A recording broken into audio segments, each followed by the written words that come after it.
In Chemistry 222, especially when the weather is getting nice and you don't want to sit in class, it's difficult to stay focused on your work. I'm here with my friend Jesse to give you some tips on how to do well in this course. Do. Work out problems on paper. Even though some calculations are easily done without paper, you will be able to look back at how you did the problem later on. Also, sometimes it's easier to see the solution this way. Do. Be proactive about learning the material. For example, after a test, look over the questions you got wrong and figure out why you got it wrong.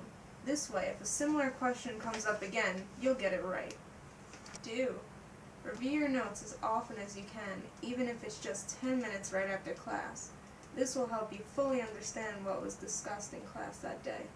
Don't get discouraged by one bad quiz or test grade, but let it motivate you to study harder for the next exam.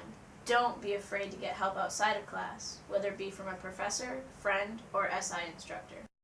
Don't wait until the night before the due date to start on the chapter's Mastering Chemistry homework. The problems are meant to take time and really do help you learn the material. And finally, if you are lacking motivation and just can't get interested in chemistry, try thinking about how these concepts apply to your everyday life. Also, no matter what career path you are taking, it is guaranteed to involve some form of chemistry, whether directly or indirectly. Good luck!